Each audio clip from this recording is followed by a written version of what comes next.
Hello, hello. Welcome to day 4 of 5 Days to Kick Anxiety's Ass Challenge.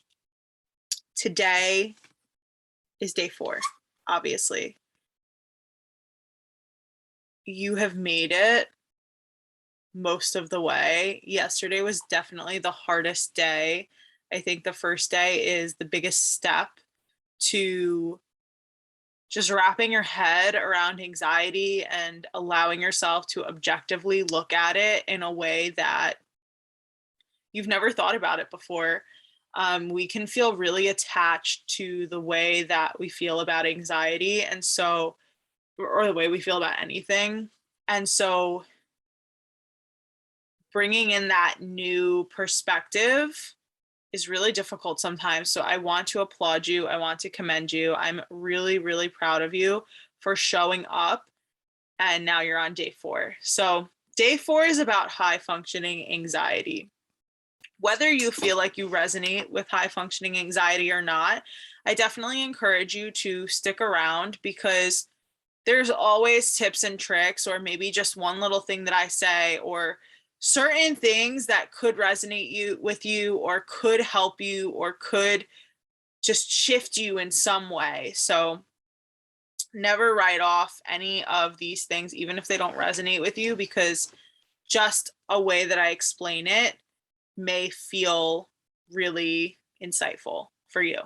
So, high functioning anxiety, I want to give a recap of what it is. It is anxiety in the form of doing. So, usually, when we experience anxiety, you feel crippled or like you can't take action, or like you're so anxious that you can't even like speak or say hello to someone, or maybe you get social anxiety in that sense, or you are thinking about all the craziness in the world and you can't get work done. That's the kind of anxiety that a lot of people are associate anxiety with. And I think that a lot of people that don't realize how common it is to experience high functioning anxiety, where you're a go-getter, you're maybe like the entrepreneur archetype, you get shit done, but you can't turn your brain off. And this is like habitual in a sense because you definitely have control of it, but once your brain and your nervous system gets used to operating in this way, it's extremely difficult to change it overnight. So this is just what I'm going to offer to you today is I'm going to explain it. We're going to talk about it. I'm going to take you through a meditation, and then I'm going to give you some steps that are basically going to bridge the gap. Like, I don't want you to be Gandhi tomorrow sitting and meditating for 8 hours because you're just going to get frustrated. So I want to give you tips that are going to meet you where you're at right now, which is that high functioning anxious person where you're doing and you don't feel like you can sit down for 30 minutes or 20 minutes or 10 minutes and meditate and feel like you actually got something out of it. I want you to actually associate getting something out of these things so that you keep doing them. So, yeah, so it's the go-getter, it's usually the entrepreneur, and or like, someone who's climbing the corporate ladder, or what else? Maybe like a mom, could be a mom that's just like doing all the shit all the time. And that's like, you're always thinking about your husband or your wife, or you're always thinking about your kids, or a dad, same thing, not gender specific. It could be someone who just takes care of a family. It doesn't have to be someone in the corporate world or someone an entrepreneur, someone that has a job. It can be being a parent too, where you're just always, always, always thinking about other people, that you're just never thinking about yourself. That's another form of it. Or you love these people so much that you're so scared that something's going to happen to them, or whatever that however that lands with you, but you keep going because you have to, because you're a fighter, because you're a survivor, because this is what you do, right? So like that is how I interpret and feel like this character, so to speak, of high functioning anxiety would be. So I want to take you through a meditation because you're here, because I gotcha. I want to take you through this because I just want to remind you, even if it's just a glimpse or a glimmer of how it felt to turn your brain off. Okay. So, what I want you to do, and it's going to be a short meditation, I promise. I want you to close your eyes and we're going to anchor in to this meditation with breath. So, one of the best ways to anchor into a meditative state is to get into your body. If your mind can't slow down, getting into your body can really, really help you. So, we're going to breathe. We're going to take 10 deep breaths and I'm going to guide you through it. Because 10, excuse me, I already got tired. I didn't even do the meditation yet.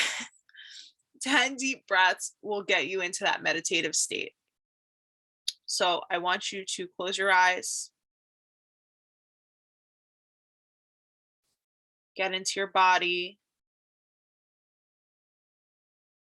Before we start, get still, fix any part of your clothes that's bothering you, get into a comfortable position, sit up straight. You could be seated or laying down, either one is fine. And I want you to sit up straight.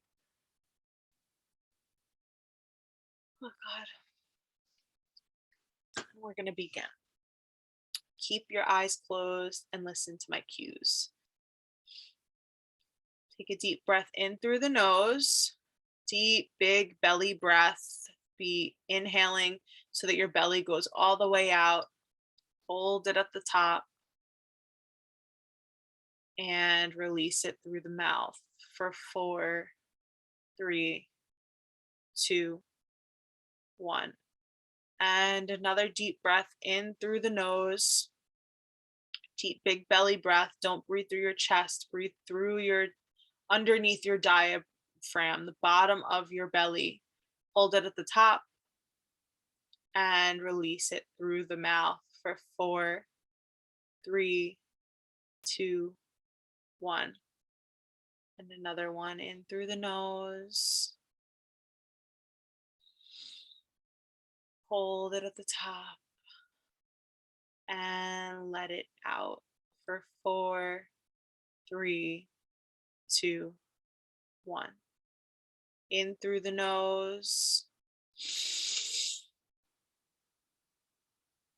Hold it at the top. Take one more sip. Sigh it out. Sigh it out. In through the nose for 4, 3, 2, 1. Hold it at the top and big sigh out for 4, 3, 2, 1. Breathe in. Hold it at the top. Get ready to release your head back as you let it all go. And breathe in through the nose for 4, 3, 2, 1.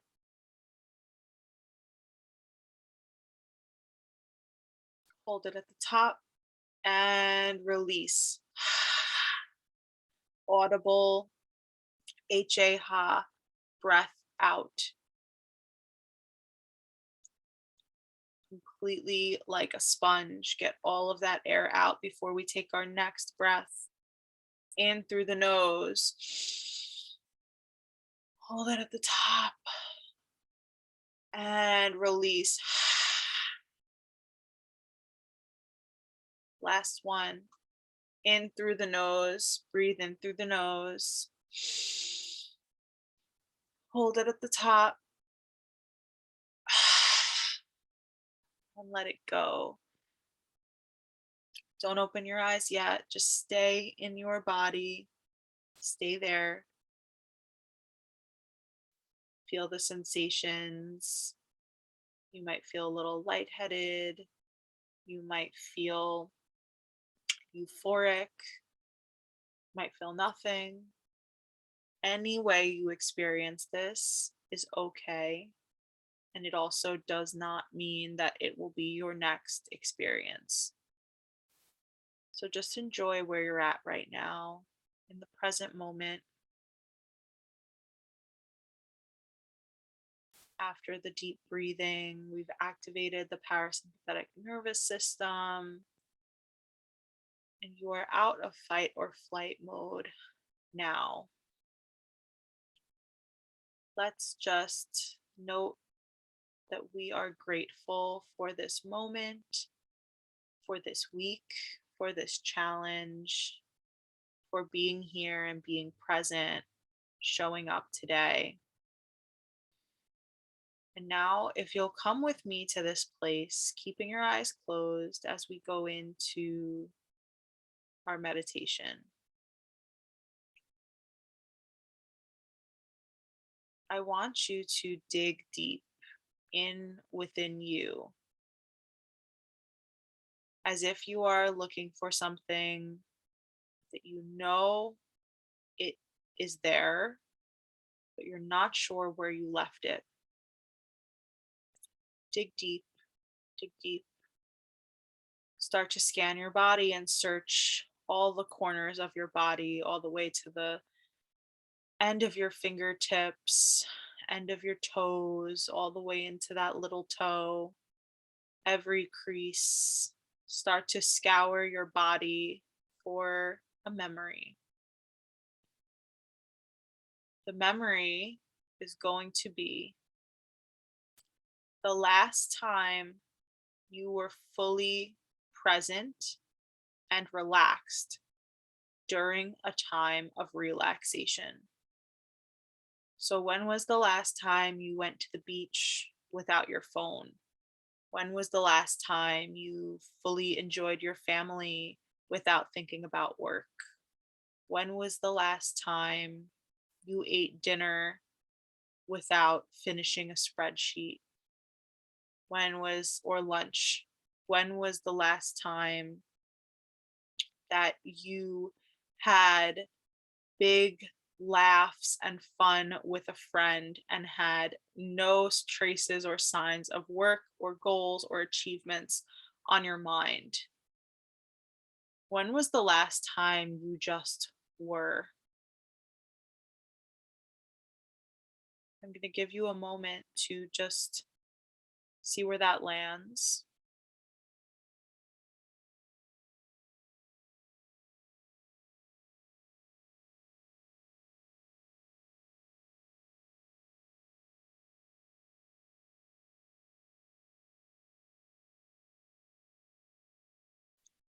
When was the last time you were just able to be you, unattached from any of the goals? Maybe you don't remember, and that's okay. We're going to create new memories, and then the old ones could possibly come back, they could not. Either way is okay.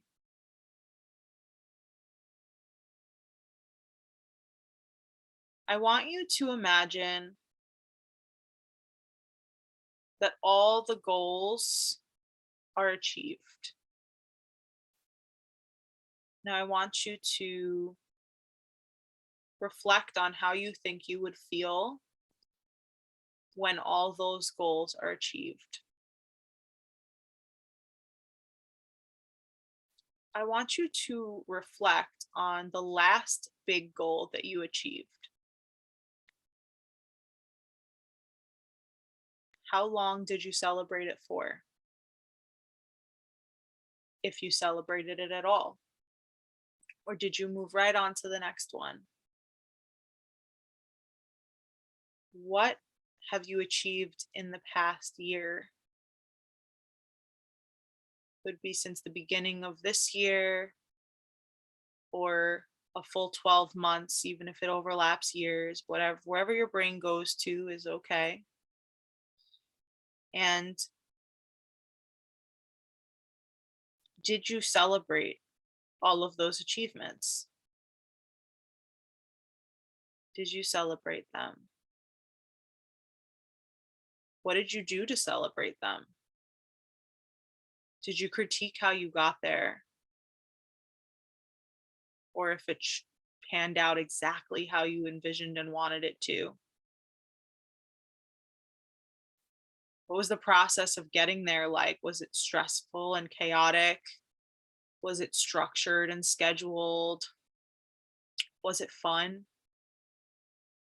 Was the process enjoyable? Or was it just a means to an end?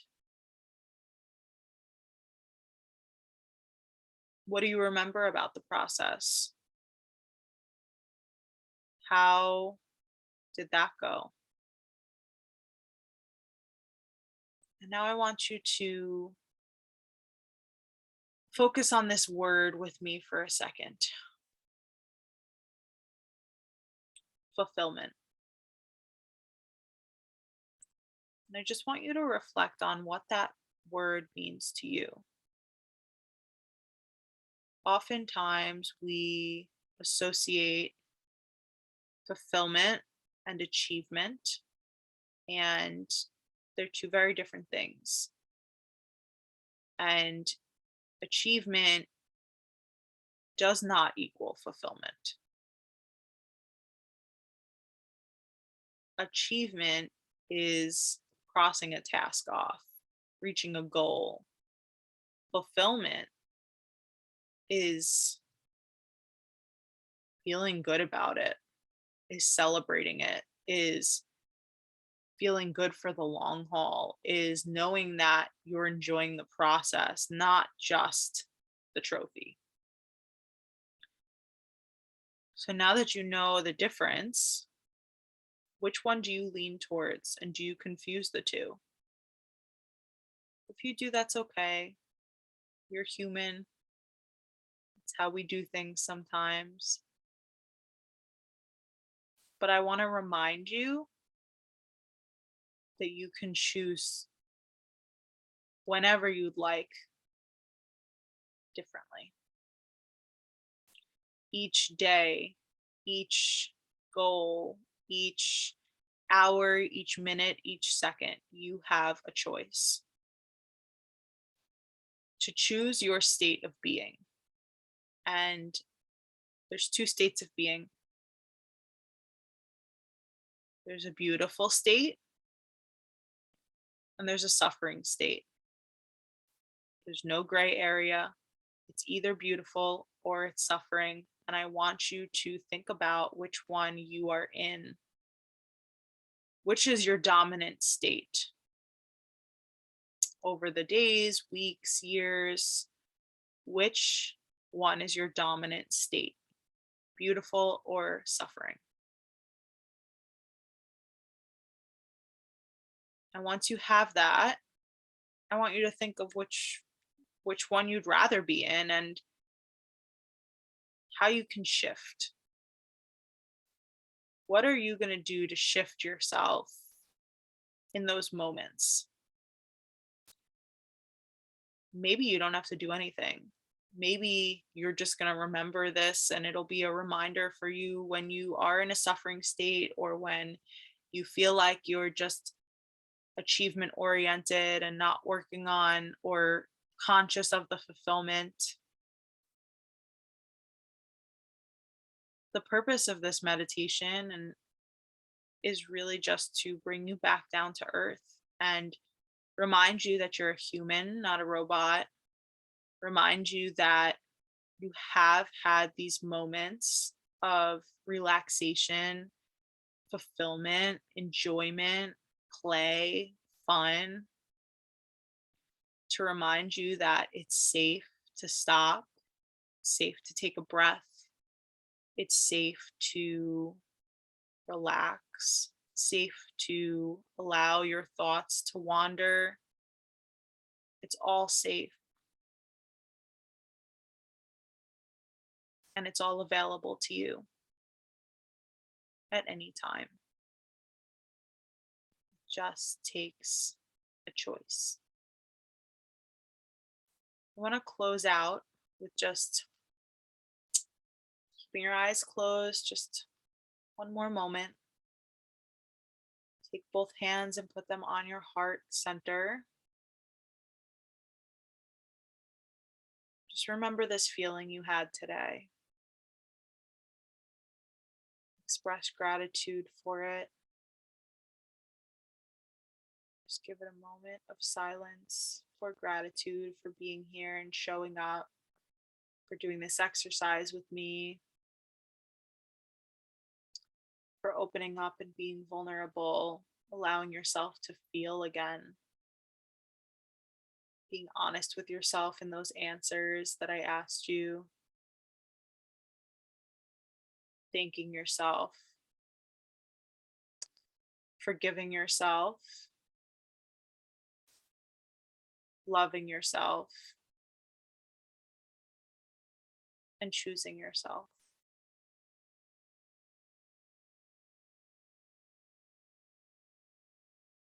Take your time. Whenever you're ready, you can come back into the room. Slowly wiggle your fingers and your toes. You can open your eyes when you're ready. Let them flutter open and just take in your surroundings. Again, coming back into the room. And I'll just give you a moment.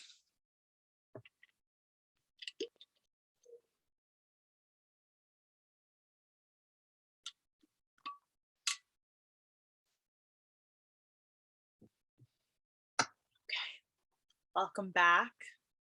I hope that was peaceful for you. And I'm just so happy that you did that with me. And so, what I want to do is just give you a few tips to continue to integrate these kinds of practices into your life so that you can become more grounded and aware. I don't, like I said in the beginning, I don't want you to be Gandhi overnight. If you are, great. I'm just saying that I don't want you to become overwhelmed with having to meditate for a long time or feeling like everything is another task. That's not what we want. We don't, your brain is going to be geared to look at it as another task, and then it's not really doing its job if you go that way. So I want you to integrate fun into it. So one really great tip for meditation when I was suffering from high functioning anxiety was the 7-second method. So you set an alarm on your phone for literally 7 seconds. You sit down and you stop for 7 seconds. Everybody has 7 seconds. It sounds ridiculous to yourself to even say, I don't have time for that. I don't have time to meditate when it's only 7 seconds.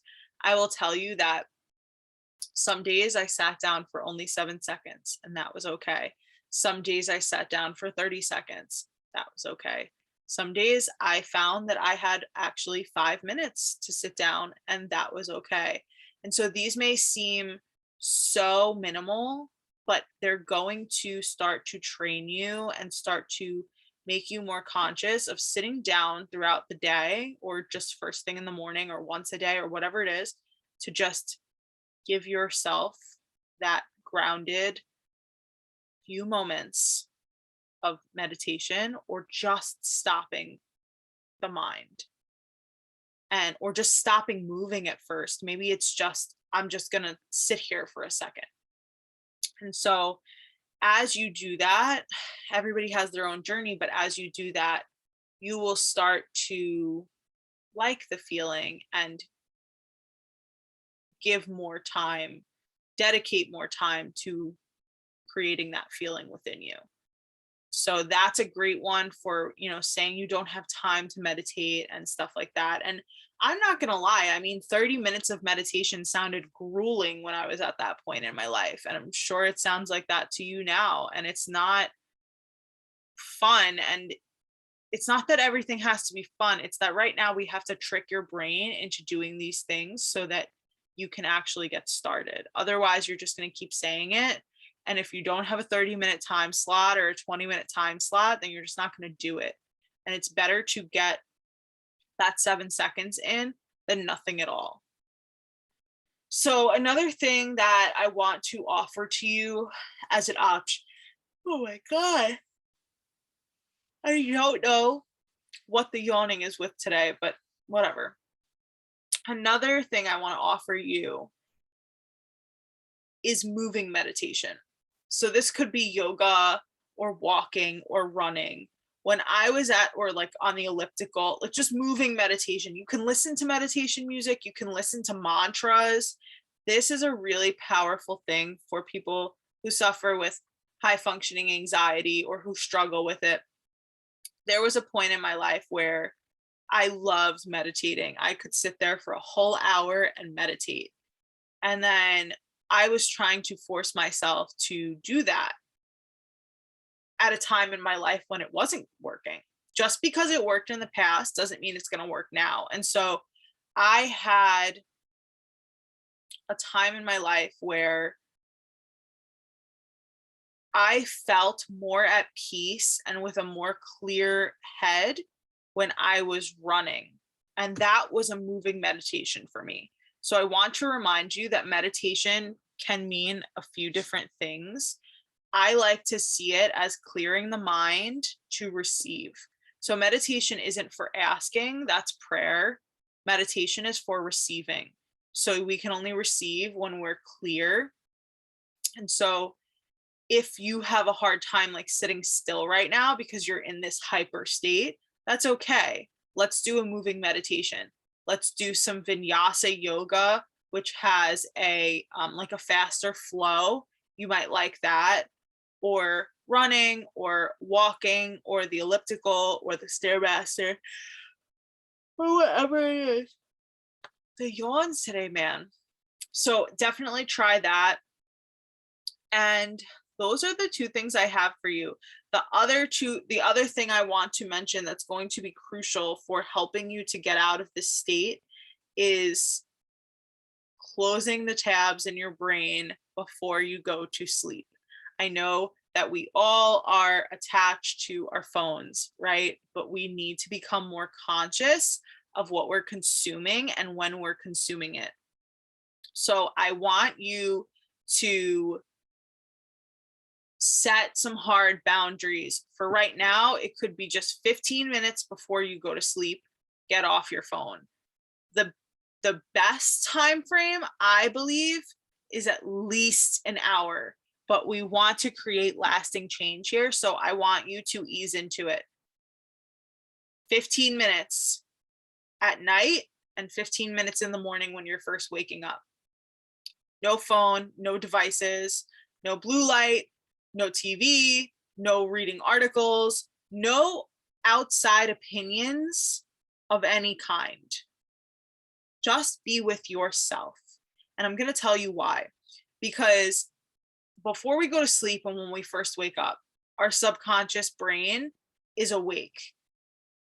What happens is when we go through the day, and I think I talked about this on day 2, but when we go through the day, our conscious brain is in the driver's seat. When we go to sleep, our subconscious brain is in the driver's seat. So, oh God, excuse me. Okay, your subconscious brain is in the driver's seat when you're sleeping. So when you are waking up and going to sleep, when you're going to sleep, your subconscious brain is starting to wake up. And when you're waking up in the morning, your subconscious brain is starting to go to sleep. Either way, it's transition period. So it's still kind of present. And so our subconscious brain is like a sponge and it takes what we look at as truth. And so if you look at other things, if you look at TV shows or the news or social media or whatever it is, or even a book, like if you look at those things, it's going to be sucked in like a sponge as truth. And what I want you to know is that those 15 minutes need to be reserved for just you, for just your brain to just wander and transition, and for you to tap into your subconscious and all of that, and tap into your own magic, your own creativity, your own thoughts, what you actually are discerning for yourself, not just constantly like thinking about your opinion on something that someone else said. So stay in that mode of just letting your mind wander. Look around your room, pet your dog. Don't even like talk to your spouse if you have one. Like I told my fiance, I was, because he's very get up and go, and he definitely has high functioning anxiety. So he's very get up and go. Like he literally, once he flips the switch on, he's going. He's thinking about his task. He's going, and it's good because he achieves things, right? But this is the whole reason we're having this call. So I got into this mode where we used to butt heads a little bit, because he would wake up and be like, so what's on the docket for today? And I started to get into this where that would like stress me out. I have a long morning routine. I do oracle cards, I meditate, I do all these different things. And so when he would do that, it would automatically disrupt my slow morning. And so I had to tell him like, hey, please don't ask me about tasks in the morning, because I need time to integrate into my morning. And I had to set that boundary. And so you have to set that boundary with people. And it may be hard in the beginning, they forget, or maybe there's a little bit of pushback, and that's okay. Just hold your ground, and really show up for yourself in that way, with setting the boundary and also enforcing it. So that's all I have for you today. I really hope that day 4 helped you so much. I'm so happy that you came here, shared your energy with me, and participated. I'm so grateful for you for being here on this challenge. And I'll see you tomorrow for day 5. I love you so much. Have an amazing night.